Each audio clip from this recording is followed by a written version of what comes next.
subscribe to CIRV'N IT RAW. Yes, Lord. Yesterday's price is not today's price. Everybody wanna be a boss, but don't know. Everybody take a loss, but if you a hustler, you can get it back. 10 toes down, let the paper side. That's why I keep it to concentrate on my down. All on the streets, never let a hand get close to a chain. Calculators and money counters all I need. Hey man, CIRV'N RAW, goddammit. Yes, Lord. You done tapped into CIRV'N IT RAW podcast. I am your host, Ghetto Kane, the Gutter Man, the Pirates Iron Chef, and I have a very, very special guest in here. Now, I want to say long live special one because she's not here physically, but she is definitely here in spirit. But this group was considered one of the greatest female hip hop groups of all times, I would say. If y'all gamers out there that be on that GTA 5 that I know y'all doing, y'all riding through the city and y'all bumping that West Coast classic on there, that We Roll Deep song is created by this group. But they are the rap sucker free Thelma and Louise. I want to welcome CMG of the Conscious Daughters. Thank you for having me. What's up, Ghetto? I gotta have them long spills, you know what I'm saying? So people get their mind right. Sucking it all in, I take it all. Yes, indeed. Yes, indeed. Y'all are definitely legends. I don't even know how it happened. It just went by. It just happened so fast. You know, all of it was really just for the love of the art and just, you know, being out there and enjoying life when times was good, you know, and making good music. That's what's up. You know, bam, it just. It was prolonged and, you know, just what a blessing. Well, for people that don't know, where are both of y'all from? You and okay, so Conscious Daughters is from the Bay Area. Special One is originally from Seattle, Washington. And when she moved out to the Bay Area, we became best friends around the age of 12. She moved out the Bay before that, but I met her around age 11, 12. And so her mom worked at a radio station out here, and my neighbor and her were friends. So we met at my neighbor's house, and just once we met, we just became best friends because we had shared such a love for music, and our backgrounds were real similar coming up. So, I was born and raised in Berkeley and Oakland and Richmond. Okay. My family was straight from the Bay. My mother was from Yosemite National Park. She was born and raised there. A Native American woman, and my daddy's from Philly. So they relocated to Berkeley. That's where I first moved when I was a baby. But I've been in the Bay ever since, you know, and it's just that's home. So, yeah. Is that East Bay? Huh? Yeah. East Bay. Okay. What, East Oakland, I meant to say? East Oakland and Richmond, mostly. Yeah, but when I first moved here and I was a baby, we was in Berkeley. My family moved around. They made just enough money to be able to, you know, move around and, you know, keep me out of the streets pretty much. Till I got older than I was in them anyway. So. Well, one of the things I want to ask you is, how was the vibe like creating Ear to the Streets? Because I think that when most people create their debut album, it's like the most you can, you know, you pull out of an artist.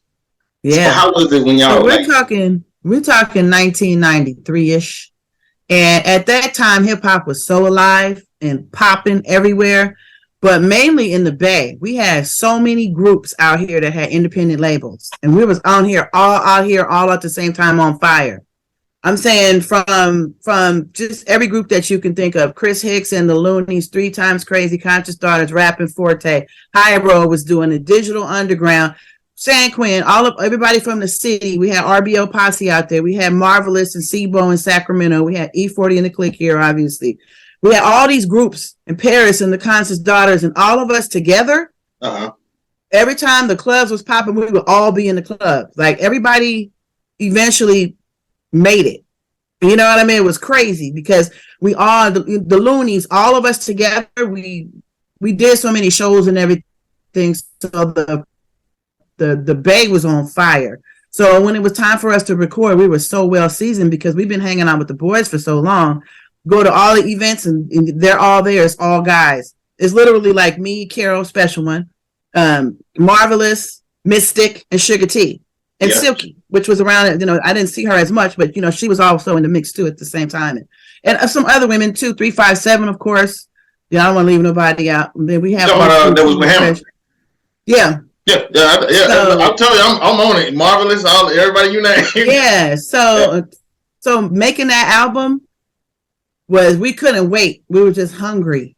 And it wasn't about the money and the fame. We were just hungry to be seen and be heard, and we wanted to travel. And we wanted to go to New York. That was our dream. We want to go to New York because that's where all to us, that's kind of where it started, because that's how we started. Karryl's mom working in the radio station. She grew up in that radio station, and her mom would get free promo records. All the free promo records would be coming from New York. So when Special One got her first set of turntables, by the age of 13, she started scratching old school, you know, New York stuff. And we used to listen to Mr. Magic Show and the Awesome 2 and all that stuff. Her mother would get all the hookup on all the tapes and everything from New York. And we just used to be on New York so bad.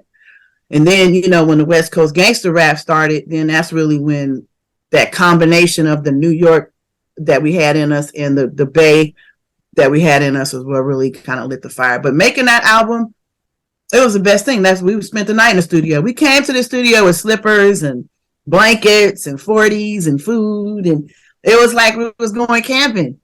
It was great. You know, there was those times when you didn't need no sleep, you know, being young and full of energy. So, and creative. We were just ready to go. We started recording easily at the age of 10, 11, 12. As soon as we got those little handheld cassettes, we started recording on those. Then by the time we got to high school, Special One ended up going to the radio station there. Mm-hmm. The teacher just looked at her and said, I can't teach you nothing because you know everything. She already learned it from the radio station. And then she started being the program director there. So we started using that station to make cassettes and tapes and passing them out. And that's kind of how we got to be known. Also having a radio station and being on-air personalities at our high school, 10-watt station.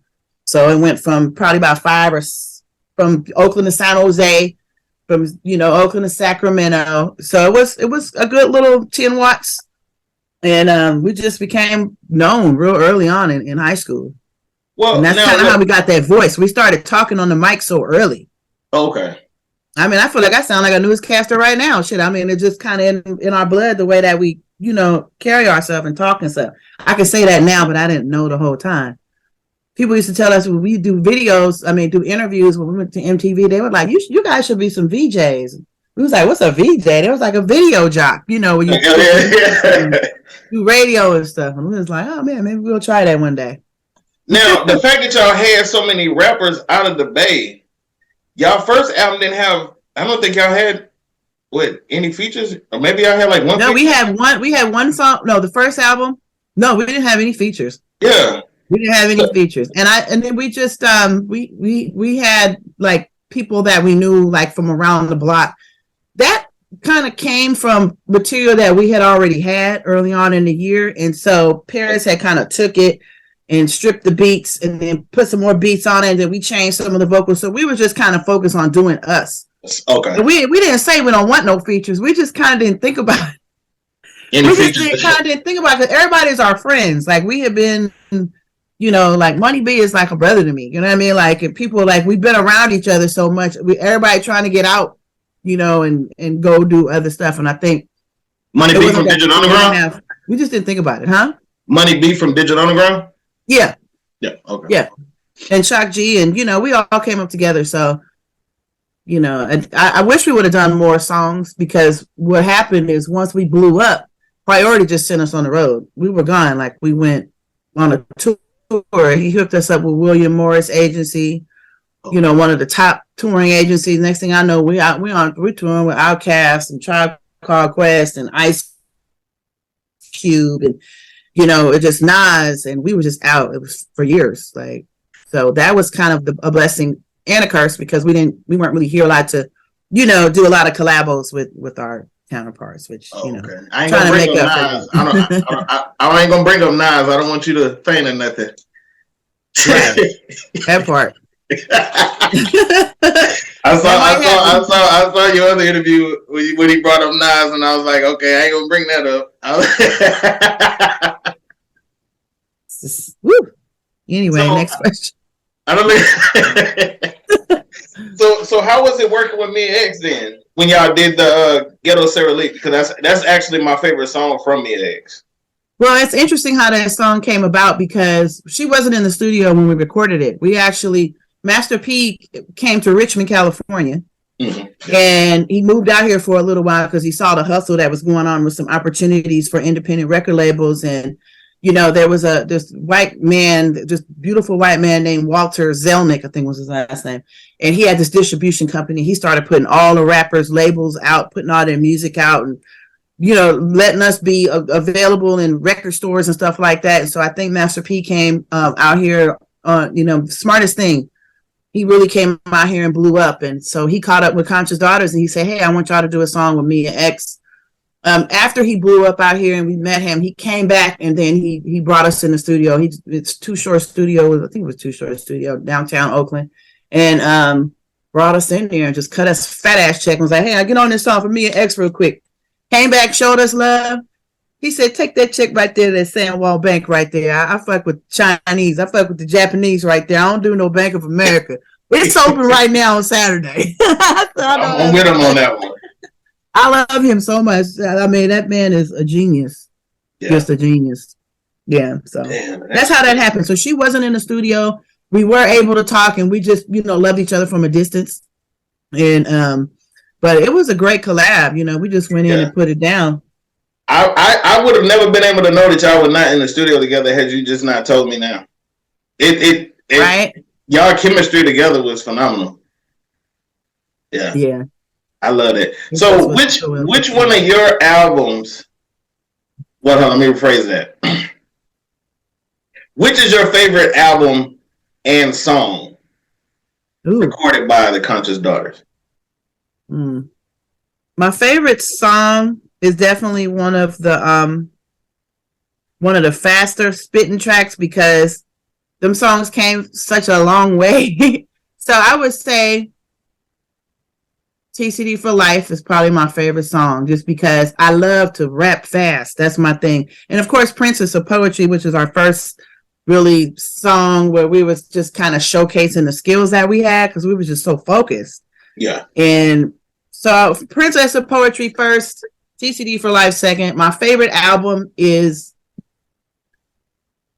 the Ear to the Street album, the first one that we did, the classics, just with Wife of a Gangster and all that on there. That's because we used to date drug dealers and stuff. And the whole, it was like a lot of it was just so real at the time, you know? But we just took it to the next level, you know, like put more on what it really was. But yeah, that's my favorite album, Ear to the Street, easily. Okay, because Paris did all the beats on the first one. Paris did all the beats. So the way it really happened is we met Paris at a Digital Underground album release party. So they were releasing the album. They had a party, so we went to the party. We had on our Conscious Daughter hats and jackets when you could go in the mall and get it pressed on your hat. It was like, put Conscious Daughters on here. And we got our jackets and, you know, we went down there. We had just jackets full of cassette tapes from the radio station. Like we were just making tapes and we wrote our phone number on there. This is before CDs, right?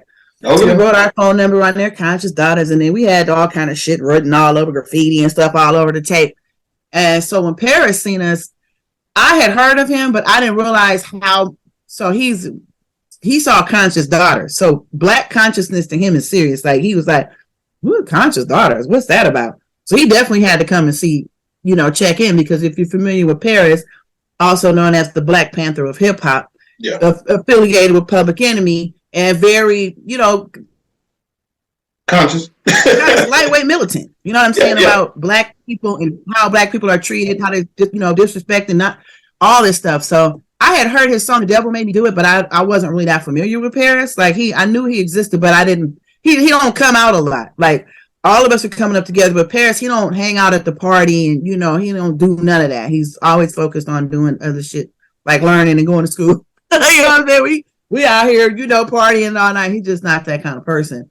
So when he saw us, he came up, he said, "What's that about? What's some Conscious Daughters about?" And so Karryl was like, "Bam, here's our cassette tape." You know, we was just talking. And then I think she eventually got on the mic and started freestyling and stuff. Because that's just her nature. She'll walk in any club and go straight to the DJ booth and just start rocking the party.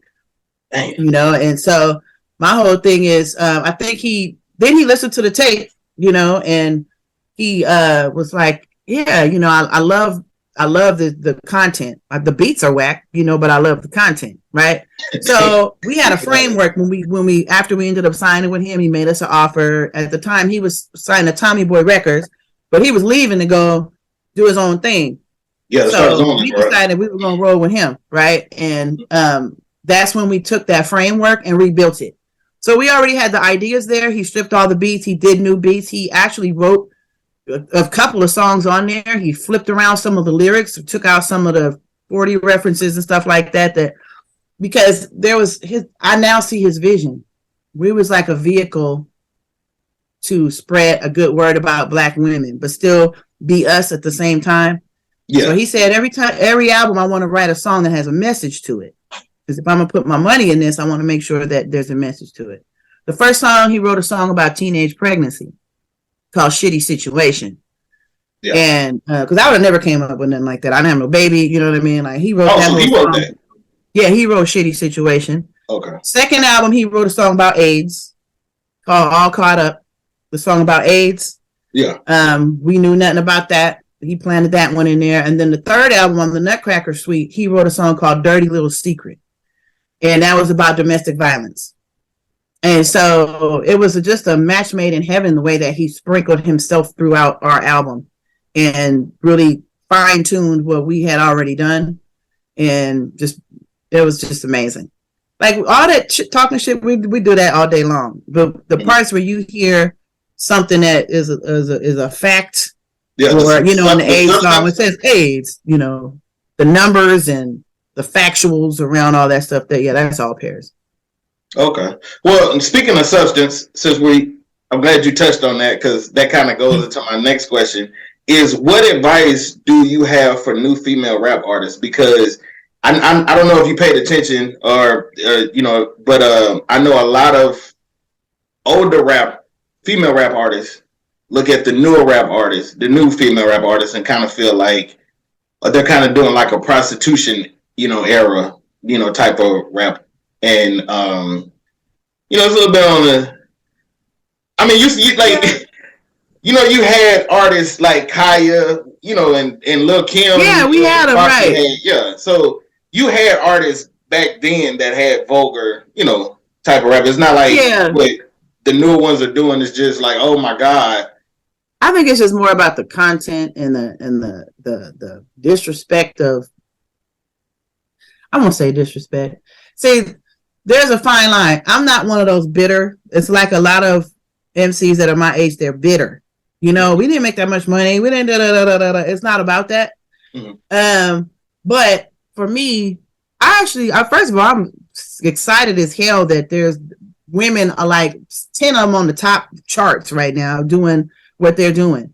Mm-hmm. But I'm more concerned about the mental health of these women. Okay. Like this is what they know. So it's not like they saying we're gonna fuck everything up. This is what they're growing up in. So I think the problem for me is beyond the music. They doing what is popping for them. Okay. I mean, there's no more surprises in what your body, you know, ass and your titties look like no more. Like, you know, it's not even exciting anymore. Niggas don't care. You done messed it up for all of us. You know what I'm saying? So, but at the same time, it's just like, I'm real proud of it. And a lot of them can spit. You know what I'm saying? I love Lil Kayla.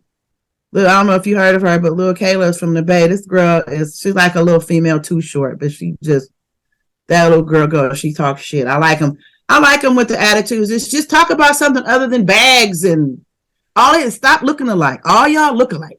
Everybody look alike. I'm having that problem with the male rappers too. Nobody sounded alike. Nobody looked alike. We all was different. And that's what's missing, in my opinion. They all have the same rap. Period. You know, like, it's just the same thing. And it's not a bad thing, because, you know, I enjoy some of it. You know, some of it I don't like, some of it I do like. But I'm worried about my granddaughter that I just had. You know what I'm saying? So, like, what's she going to be looking up to? So anyway, I got a song coming out about that. I'm teeter-tottering on, you know, look at you, brand new ass and new tits. But what you teaching little sis? You know what I'm saying? But at the same time, I want to say, Yeah, I wish I could have an answer to, you know what I'm saying? Like, it's like a little teeter-totter song. It's going to be tight when I get it done. But yeah, so, you know, it's just like, I don't know. It is what it is. The world changes. The people we used to look at, our parents used to look at us like we was crazy when we was doing what we was doing. Now we're looking at them like they crazy. So it's just a change of the times. Yeah, which I agree. And I say the same thing. Can't control it. It's nobody's fault. You know what I'm saying? It's just what's happened to the world is all fucked. The world is fucked right now. We grew up in fun times. Like, it is well, okay, I want to say this. I grew up on drug dealer music. They growing up on drug user music. I know. I think somebody else said that too. I want to say it was. I don't know. I said it. You might have heard me say it on another podcast because I said it before. Yeah. But this guy I know told me that, and I said I'm saying that everywhere I go because that's exactly how I feel. But that's the difference. You know, I'm proud of all the women. I ain't gonna name who I like and who I don't. There's so many of them. I think they can all flow though. That's the good part. I remember back in the day, some of them would come out with them squeaky voices. They're not like, but now they got the strong voices and they know how to deliver. But what's that word at right there? Right there. Yeah, there you go. That part. This comes to my important question. I definitely got to get this one out of the way.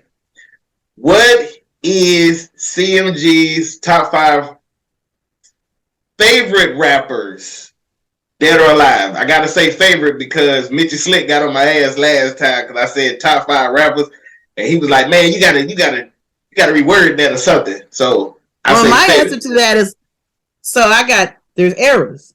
Okay.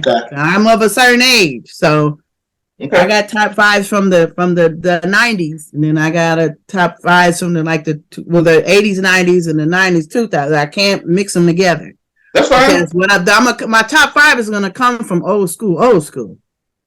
I think now in 2023, it needs to be broke down by era at this point anyway. But go ahead. But, this is tough. Come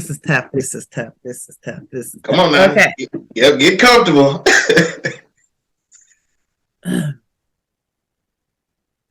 KRS-One is definitely going to be on my list just because when I started, there's so many. But when I started in this shit, we was on KRS-One Criminal Minded album. That's one of the greatest albums ever written, in my opinion. Okay. That's one.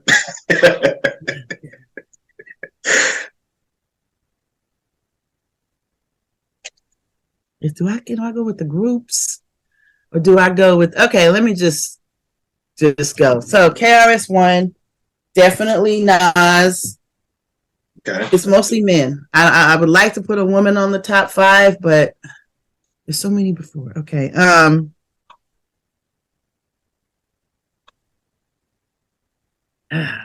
going to be a little different. I don't want to go by group. I was going to say Ice Cube because I love me some Ice Cube. Okay, but I got to go down south. I don't know. This is tough. Listen, KRS-One, Nas, Ice Cube, NWA, Tribe Called Quest. You know, these are groups that I love. The Beastie Boys. I'm all over the place. You know what I mean? Like some of the newer. I'm all like 90s, early 90s. I love Jay-Z, obviously. The Lox, hella dope. Outkast, amazing. I don't know. Lil' Kim, she's one of my top females. Queen Latifah, very much so. But then I'll move to, I don't know. It's so many. I can't even name them all right now. I think that's what makes you so remarkable. Rakim. I love all kind of, I gotta go to the Native Tongue family. Can't leave them out. You know what I'm saying? Like the De La Soul and just I can't name one. Damn. NWA, Too Short, excuse me. Too Short is probably my third, number 3. Insert. Okay. Insert Too Short, number 3. Okay. At E40. E40 is up there. And Special One is probably my number 1 favorite MC, number 2. rest in heaven, my angel sister. But she was the dopest freestyler like I ever seen in a woman or a man forever. She was just out there and just so dope. Well, I'm sure how much of people I'm forgetting. I just need to see a list or something because I love the whole genre of everything. I'm also into a lot of old school music too. So, gotcha. So, what's next for you? What's next for CMG? Because I know you said you was working on a song.